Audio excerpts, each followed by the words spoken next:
მოცემულ ტერიტორიაზე არქიტექტურის სამსახურში განაცხადია არის შეტანილი მასზე მრავალფუნქციური კომპლექსის მშენებლობაზე, თუმცა დღეს უარი არქიტექტურის სამსახურმა უარი განაცხადა დადებითი პასუხის გაცემაზე, რასაც აბსოლუტურად დაედო, როგორც წერილში არის აღნიშნული, ის რომ არსებული ტერიტორია ლანდშაფტურ სარეკრეაციო ზონაში ყვება ნაწილობრივ უმეტესწილად და ნაწილობრივ რეკრეაციულ ზონაში, აქვე ტრანსპორტის ზონაც გვხვდება, მაგრამ ამას განუწყვეტი მნიშვნელობა არ აქვს. საცხოვრებელი ზონაც არის სატრანსპორტო ზონა, ანუ გზაც კი შედის სარეკრეაციო ზონა 2 და ლანდშაფტურ სარეკრეაციო ზონასაც მოიცავს ეს ტერიტორია.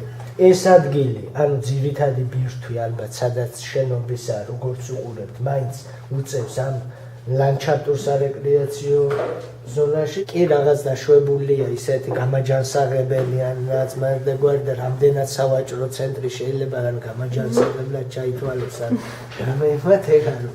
ამათ ისიც უწერია, რომ აქ ხეებს გამგამტობა და საკითხისა, რომ უკვე სადაც აპირებენ გაშენება საკმაოდ ხეები ისედაც არის და ჯერ უნდა ის გაიჩეხოს, ანუ და მე თვითონ პროექტის და ესკიზის მიხედვით იმაზეა.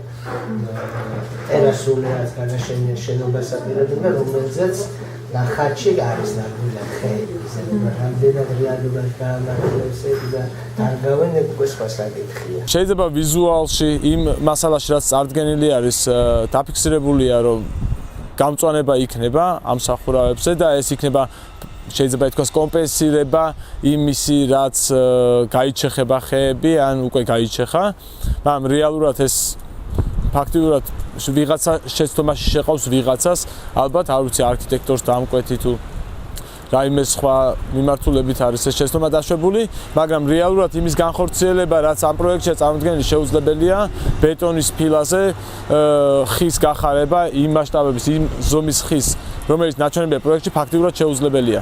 არსებობს პრაქტიკა ქოთნებში გამწვანების მოწყობის, თუმცა ეს მხოლოდ მცირე ზომის ხეებს შეეხება და შეუძლებელი არის იმ ზომის და იმ კომპენსაცია ჩაითვალოს ესეთი გამწვანება, რასაც ქალაქი ზიანის სახით მიიღებს. იმისთვის რომ ამ ტერიტორია განვითარდეს, სულ ორი შესაძლებლობა არის, ან უნდა მოხდეს ფუნქციური ზონის ცვლილება, ან უნდა დამუშავდეს განაშენიანების რეგულირების გეგმა.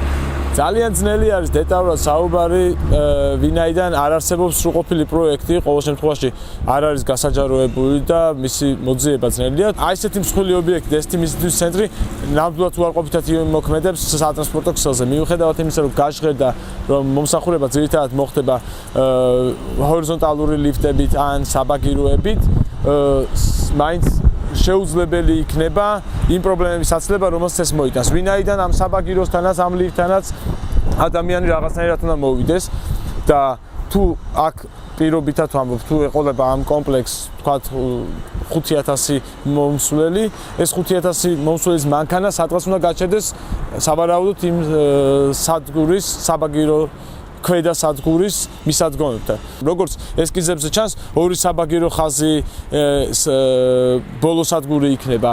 სწორედ ეს ტერიტორია ერთი ნარიყალას მიმართულებით არის გაჭემული, როგორც ჩანს იმ ფოტოებზე, რენდერებზე, მეორე ქალაქის ცენტრის მიმართულებით, ორივე შემთხვევაში ისინი ისტორიულ ნაწილში ჩადიან, იმ ისეთ მონაკვეთებში, სადაც ვიწრო არის ქუჩათა ქსელი, ისედაც გადატვირთულია, პრობლემური არის მიდგომადობა და ალბათ რამე სხვა გზის მოძებნა შეუძლებელი იქნება, რომ თქვა სანაპირო ზოლთან მოხდეს ამ საბაგიროთი დაკავშირება ისეთ მონაკვეთს, სადაც პრობლემა არ არის. კანონმდებლობა იძლევა იმის საშუალებას, რომ განაშენების რეგულირების გეგმამ კარდინალურად შეცვალოს და სარეკრეაციო ზონა გახადოს საცხოვრებელი ზონა ან საზოგადოებრივი საქმიანი ზონა.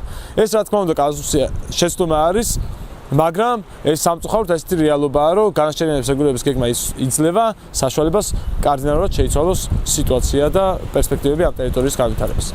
ზოგადად ისტორიული ნაწილის აქტიური სამშენებლო განვითარებისაგან ალბათ ქალაქმა უნდა შეიკავოს თავი, გარდა იმ შემთხვევისა, როდესაც ხდება ხარისხობრივად გაუმჯობესება ესეთ სივრცეების. ამას ექნება რამოდენიმე დადებითი მომენტი. ერთი, რომ დაცული იქნება ისტორიული ნაწილი, რაც ყველაზე ღირებული არის ქალაქში და მეორე, ეს ხელს შეუწყობს პერიფერიების განვითარებას და შესაბამისად ეს ინვესტიციები რაც დასახარჯი ფული უხეშად რო ვთქვათ, შეიძლება მოხმარდეს გარეუბნების გაუმჯობესებას და იქ ისეთი მიზიდვის ცენტრების შექმნას, რომელიც ქალაქის ცენტრალურ ნაწილს, იგივე ვაკეს, საბურთალოს და ისტორიულ თბილისს განტვირთავს და ახალი მიზიდვის ცენტრები თავის მხარეს გადაკაჩავს იმ ნაკადებს, რომლებიც დღეს ამ სამ უბანს აწვება ძირითადად.